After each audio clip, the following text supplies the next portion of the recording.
Γεια σας, είμαι η Λαμπρίνη Μπράμη και η Αφροδίτη Νικηφοράκη και είμαστε οι δημιουργοί της τεχνικής Manual Pixel Hairstrokes.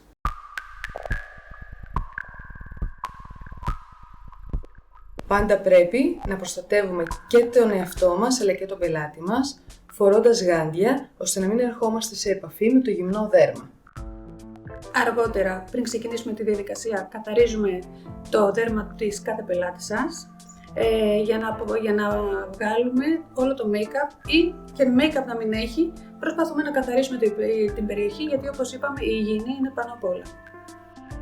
Εάν η πελάτησά μας έχει πολύ πλούσια φρύδια, τότε καλό είναι να καθαρίσουμε την περιοχή και από τις δύο κατευθύνσεις των φρυδιών, ώστε να είμαστε σίγουροι ότι έχουμε απομακρύνει οτιδήποτε περιττό υπάρχει στην επιφάνεια. Αργότερα η Ακαδημία έχει ένα πάρα πολύ ωραίο μολύβι και το πιο σημαντικό εργαλείο για να βγάλουμε το σχήμα των φρυδιών, όπου είναι ο διαβήτης, το BB Compass.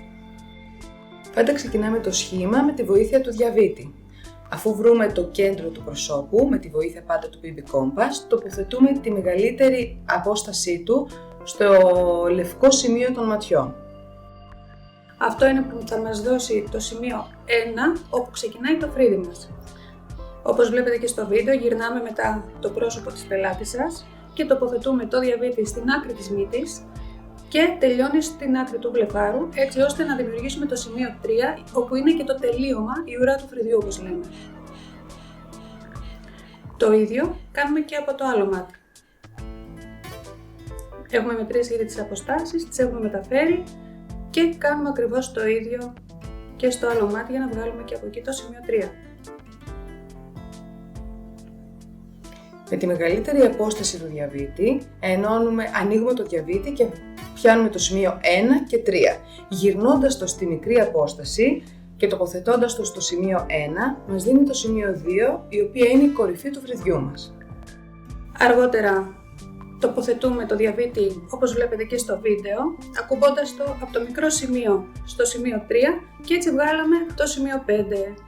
Αργότερα παίρνουμε πάλι το διαβήτη από τη μεγάλη απόσταση, το ακουμπάμε στο σημείο 2 και 3 και βγάζουμε το σημείο 6. Και το σημείο 4 που είναι πάρα πολύ σημαντικό, βάζουμε το μικρό μας δάχτυλο ακριβώς κάτω από το φρύδι, εκεί που τελειώνει το κόκαλό μας, ώστε να βρούμε το πάχος του φρυδιού.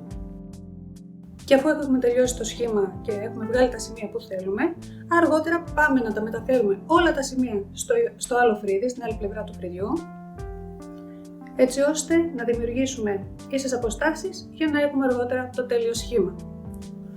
Το σχήμα είναι πάρα πολύ σημαντικό, θα πρέπει να προσέξουμε τα φρύδια μας να είναι όμοια μεταξύ τους όσο μπορούμε για να έχουμε το τέλειο αποτέλεσμα στην πελάτησά μας. Και μην απογοητευτείτε φυσικά άμα δεν σας βγουν ίδια, γιατί όπως έχουμε πει τα φρύδια μπορούν να είναι αδέρφια αλλά δεν μπορούν να είναι δίδυμα. Βέβαια, γιατί η μία πλευρά του προσώπου με την άλλη τις περισσότερες φορές έχουν κάποιες διαφορές. Και αφού τελειώσαμε όλα αυτά τα βήματα, παίρνουμε το μολύβι που σας αναφέραμε στην αρχή και ακουμπάμε στο σημείο 2 που είναι το ψηλότερο σημείο της άνω πλευράς του φρυδιού και έτσι κάνουμε την καμπύλη που χρειάζεται για να δημιουργήσουμε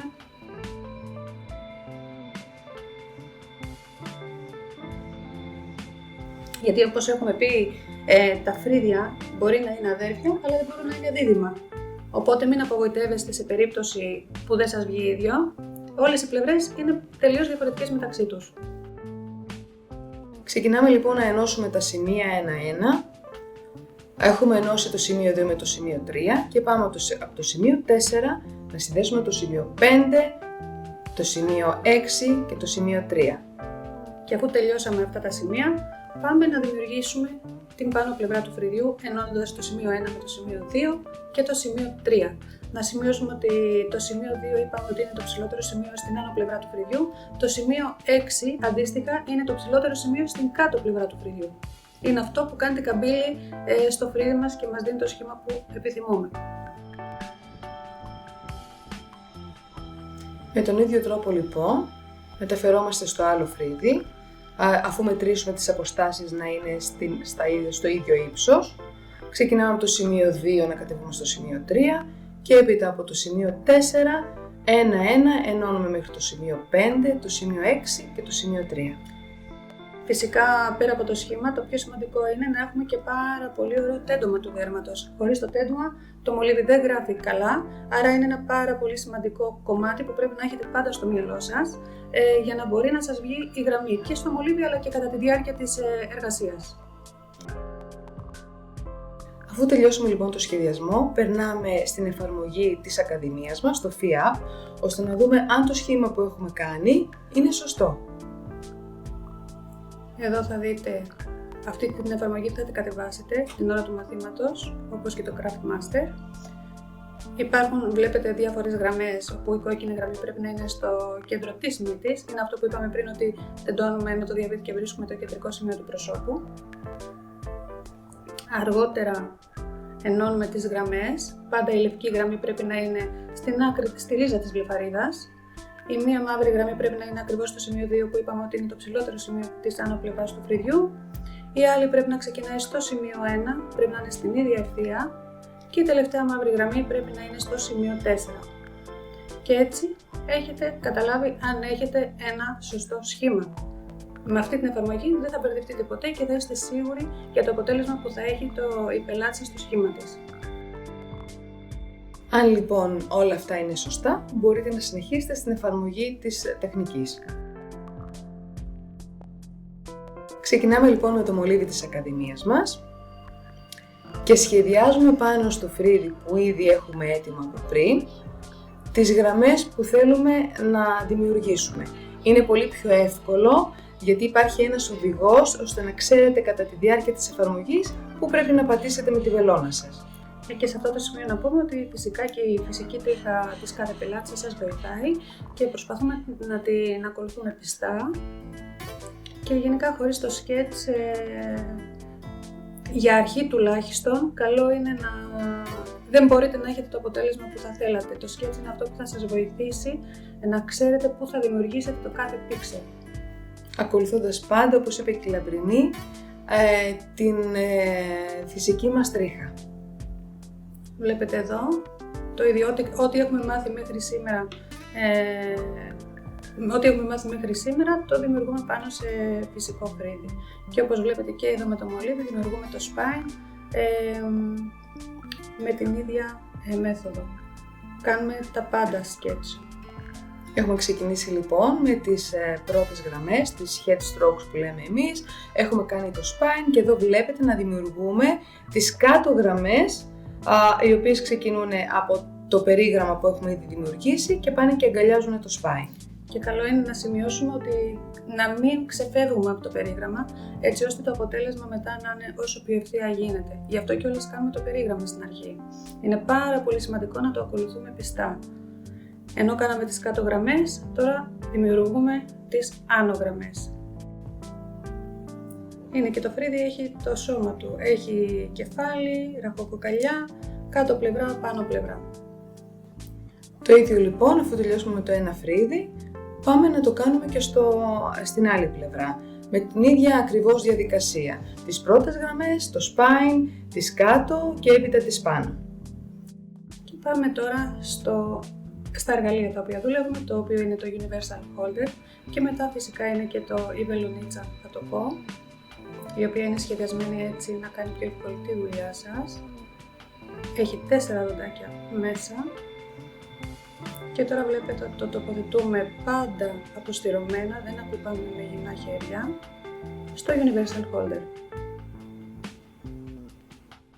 Βεβαιωνόμαστε ότι έχουμε βάλει πολύ καλά τη βελόνα μας, ότι δεν κουνιέται, σφίγγουμε καλά το Universal, βάζουμε τη χρωστική μας στο δαχτυλίδι και είμαστε έτοιμοι να ξεκινήσουμε σιγά σιγά τη διαδικασία. Πιο σημαντικό, όπως βλέπετε εδώ, είναι η ποσότητα της χρωστικής που παίρνουμε. Πρέπει να είναι ελάχιστη, όπως είδατε, πρέπει να είναι στην άκρη της μύτης της βελόνας. Και ξεκινάμε τη διαδικασία, πολύ απαλές κινήσεις, αργές, για αρχή τουλάχιστον, παραμένοντας αρκετή ώρα στην ίδια τρίχα και που φυσικά, θέλουμε να δημιουργήσουμε. Και φυσικά, όπως είπαμε και πριν, πρέπει να έχουμε πάρα πολύ καλό τέντομα για να μπορεί και η χρωστική να γράφει ωραία στο δέρμα. Και επίσης δεν τραυματίζει και πολύ το δέρμα, αν έχεις καλό τέντομα. Κάτι άλλο που θα ήθελα να πούμε, Αφροδίτη, είναι η πίεση της βελόνας, όπως βλέπουμε στο δέρμα. Είναι πάρα πολύ ελαφριά, δεν πιέζουμε, δεν τραυματίζουμε το δέρμα. Αυτό που πρέπει να έχουμε στο μυαλό μας είναι ότι με πολύ απαλές κινήσεις παραμένουμε για λίγο παραπάνω χρόνο στο ίδιο σημείο ώστε να μπορέσει να γράψει χρωστική. Η βελόνα είναι έτσι σχεδιασμένη, έτσι ώστε με το πρώτο πάτημα που θα κάνετε στο δέρμα, θα το δείτε και μόλις σκουπίσουμε τη χρωστική, θα έχεις το επιθυμητό αποτέλεσμα και έτσι θα είναι πιο ορατές οι γραμμές για να μπορείς μετά να συνεχίσεις για το δεύτερο πέρασμα και για τις συμπληρωματικές. Ένα πλεονέκτημα λοιπόν πάρα πολύ σημαντικό για τη δουλειά μας είναι ότι με 2 περάσματα θα έχετε σχεδόν τελειώσει τη δουλειά σας. Το πιο σημαντικό είναι αυτό. Γιατί πολλές φορές έχουμε μάθει να περνάμε 3 και 4 και μπορεί και σε λιπαρά δέρματα, κάτι που πρέπει να πούμε, να χρειαστεί και 8 με 10 περάσματα. Σωστά. Ενώ με τη βελονίτσα αυτή δεν χρειάζεται. Μέχρι 2 είναι αρκετά, σε πολύ σπάνιες περιπτώσεις, ίσως να πάτε τρίτη φορά. Βλέπετε και εδώ το τέντομα και την πίεση με την άκρη. Πρέπει να πατούν στο δέρμα όλες οι βελόνες και οι 4 για να μπορέσουμε να δημιουργήσουμε το αποτέλεσμα που θέλουμε και για να γίνει και σωστά φυσικά η δουλειά μας.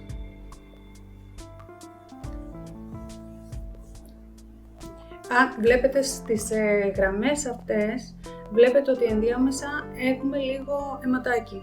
Μη σας τρομάζει, είναι η ποσότητα του αίματος που πρέπει να έχουμε. Όταν βλέπουμε αυτές τις σταγονίτσες, σημαίνει ότι είμαστε σε πολύ σωστό βάθος. Άρα μην τρομάζετε, δεν είναι μεγάλη ποσότητα, δεν έχουμε τραυματίσει την περιοχή. Είναι αυτό που πρέπει να δούμε. Η βελόνα μας δεν πρέπει να πάει ούτε πάρα πολύ βαθιά, αλλά ούτε και πολύ επιφανειακά, γιατί δεν θα έχουμε το επιθυμητό αποτέλεσμα. Στην πρώτη περίπτωση θα έχουμε τραυματισμό και στη δεύτερη περίπτωση δεν θα μας γράψει καθόλου. Κάτι πάρα πολύ σημαντικό στο σημείο που βρισκόμαστε τώρα, που είναι το κεφάλι του φρυδιού, είναι ότι πολλές φορές παρατηρούμε ότι σε πολλούς μαθητές και σε όλες τις τεχνικές, όχι μόνο εδώ, παρατηρούμε ότι το κεφάλι φεύγει μετά στην επούλωση, είναι αυτό που έχει φύγει πολύ γρηγορότερα. Αυτό που πρέπει να προσέξετε είναι, βλέπετε εδώ τα δάχτυλα, ότι με τα 2 δάχτυλα τεντώνουμε προς τα πάνω και με το μικρό δάχτυλο τεντώνουμε προς τα κάτω. Το τέντομα λοιπόν, για να μην έχετε αυτή την απώλεια χρωστικής στην επούλωση, παίζει πάρα πολύ σημαντικό ρόλο. Αν μάθετε να τεντώνετε σωστά, δεν θα έχετε ποτέ απώλεια χρωστικής. Βλέπετε εδώ το τέντομα ότι το δέρμα είναι σταθερό. Αφού λοιπόν έχουμε κάνει τις πρώτες γραμμές, τοποθετούμε τη χρωστική σαν μάσκα πάνω σε όλο το φρύδι, με απαλές κινήσεις, καλύπτοντας όλη την επιφάνεια. Αφήνουμε περίπου 5 λεπτάκια και προχωράμε στο άλλο φρυδάκι. Εδώ δεν έχουμε φόβο αν θα γίνει κάποιο λάθος, γιατί όπως είπαμε στην αρχή έχουμε κάνει το sketch.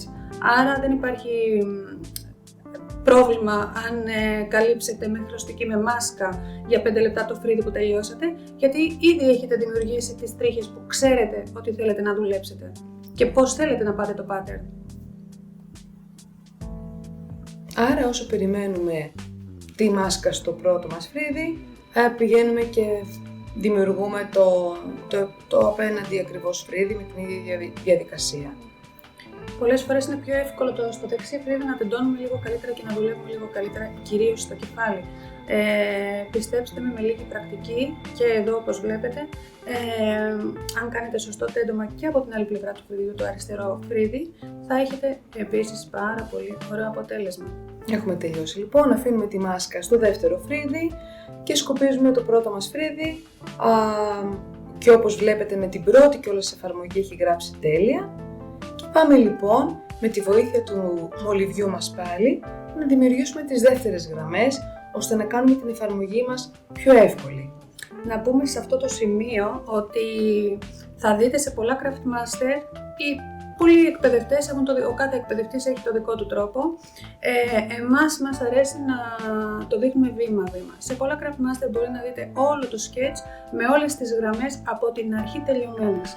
Εμείς αποφασίσαμε να το πάμε βήμα-βήμα, να τελειώσουμε πρώτα τις πρώτες γραμμές που είναι οι βασικές, είναι αυτές που μας δίνουν το σχήμα στο φρύδι και αργότερα με το μολύβι δίπλα να πάμε να κάνουμε τα ζευγαράκια του. Θα είναι πολύ πιο εύκολο για σας να έχετε έτοιμες και τις δεύτερες, ώστε να μην ψάχνετε εκείνη τη στιγμή από πού θα ξεκινήσει και πού θα τελειώσει η δεύτερη τριχούλα. Και φυσικά επιλέγετε, εδώ βλέπετε ότι έχουμε επιλέξει λίγο τις γραμμές S, γιατί όπως είπαμε Μας αρέσει. Μας αρέσει το S, η αλήθεια είναι πιο φυσικό, ακολουθεί πιο πολύ τη φυσική τρίχα. Γενικά προσπαθούμε να πηγαίνουμε όσο πιο κοντά στο φυσικό και να μην φεύγουμε πολύ από το φυσικό φρύδι, για να μην έχουμε πολύ μεγάλη απόσταση και γενικά ο πελάτης να μην τρομάξει, να μην πει έχω κάτι ξένο πάνω μου. Βέβαια δεν μιλάμε για τις περιπτώσεις που έχουμε αλοπαικία και δεν έχουν καθόλου φρύδι, εκεί μπορούμε να δημιουργήσουμε εμείς ό,τι θέλουμε. Και ό,τι θέλει φυσικά και ο πελάτης. Είναι το σύστο. Πάντα ρωτάμε το σχήμα στον πελάτη. Να μας πει την άποψή του. Πάμε λοιπόν να δημιουργήσουμε τις δεύτερες τριχούλες με τον ίδιο ακριβώς τρόπο. Εδώ σας είναι και ακόμα πιο εύκολο το τέντομα, γιατί δεν έχετε πρόβλημα να μην χάσετε το περίγραμμα. Και σε αυτό που είπες πάρα πολύ σημαντικό που ήθελα να το πω και πριν, είναι ότι προσπαθούμε να δουλεύουμε όσο πιο καθαρά γίνεται. Δηλαδή, όταν κάνουμε το τέντομα, το οποίο είναι πάρα πολύ σημαντικό για το σχήμα, προσπαθούμε να τεντώνουμε κάτω από το σχήμα που έχουμε δώσει με το μολύβι. Και όταν έχουμε ακόμα και χρωστική πάνω, προσέχουμε 2 φορές παραπάνω, γιατί δεν λερώνουμε και έχουμε πιο πολύ ορατότητα στο πώς θα δουλέψουμε. Να μην πάει κάτι λάθος. Έχουμε τελειώσει λοιπόν τις δεύτερες γραμμές στο πρώτο μας φρυδάκι και πάμε στο απέναντι φρύδι με τον ίδιο ακριβώς τρόπο, με το μολύβι μας, να δημιουργήσουμε τις δεύτερες γραμμές. Στο ενδιάμεσο να πούμε ότι καλό είναι όταν δημιουργούμε τριχούλες με το μολυβάκι, καλό είναι να ξύνουμε τη μυτούλα για να μπορούν να είναι όσο πιο λεπτές γίνεται οι γραμμές. Γιατί όσο δουλεύουμε η μύτη φθύρεται και παχαίνει. Άρα και οι γραμμές δεν θα είναι τόσο ευδιάκριτες για εσάς. Οπότε μην ξεχνάτε να ξύνουμε το μολυβάκι. Και βλέπετε πόσο απαλά πάλι πάει και εδώ. Να πούμε όσο βλέπετε το βίντεο κιόλας ότι είναι μια τεχνική. Πολλές τεχνικές όπως το microblading και άλλες τεχνικές δεν γίνονται σε δέρματα όπου μπορεί να έχουν προδιάθεση για ψωρίαση ή για χυλοειδή. Άρα, επειδή αλλάζει ο τρόπος με τον οποίο εμφυτεύουμε στην ουσία την χρωστική και δεν κόβουμε το δέρμα, είναι πολύ πιο ευγενικό λοιπόν με το δέρμα μας, οπότε μπορεί να χρησιμοποιηθεί χωρίς να έχουμε το φόβο εμφάνισης ψωρίασης, αν ο πελάτης μας έχει ήδη σε κάποια άλλα σημεία, ή να μας δημιουργήσει χυλοειδή αποτελέσματα. Και εδώ βλέπετε ότι έχουμε περάσει στο δεύτερο πέρασμα του φρύδιου. Προσπαθούμε να είμαστε όσο πιο πολύ γίνεται πάνω στις πρώτες τρίχες που έχουμε κάνει, για να μην δημιουργούνται οι διπλές, να μην γίνει πολύ παχιά η τρίχα. Άρα τεντώνουμε καλά, να έχουμε πολύ καλή ορατότητα και πατάμε ακριβώς στο ίδιο σημείο που κάναμε τη βάση μας. Να θυμάστε ότι όσο πιο αργά πάτε, τόσο πιο γρήγορα θα τελειώσετε. Έτσι λέει κιόλας μια παροιμία, αν παίρνεις τα σκαλιά, αν παίρνεις λέει το ασανσέρ, πας πιο γρήγορα, αλλά αν πάρεις τα σκαλιά, πας πιο μακριά. Λοιπόν, εδώ έχουμε το φιφόμο, καθαρίζουμε τα φρυδάκια μας από την χρωστική που αφήσαμε τη μάσκα για 5 λεπτά. Και βλέπετε λοιπόν ότι μόνο με 2 εφαρμογές έχουμε τελειώσει. Και το αποτέλεσμα μιλάει από μόνο του. Αυτή ήταν λοιπόν η διαδικασία που δημιουργούμε τα Manual Pixel Hair Strokes. Αυτή ήταν λοιπόν η διαδικασία που δημιουργούμε τα Pixel Brows. Οπότε, αν και εσύ θέλεις να έρθεις να μάθεις τα τόσο φυσικά φρύδια, αρκεί μόνο να επικοινωνήσεις μαζί μας. Ή στη Fi Academy στην ιστοσελίδα της. Πάντα εκεί θα βρείτε αναρτημένες όλες τις ημερομηνίες για τα σεμινάρια.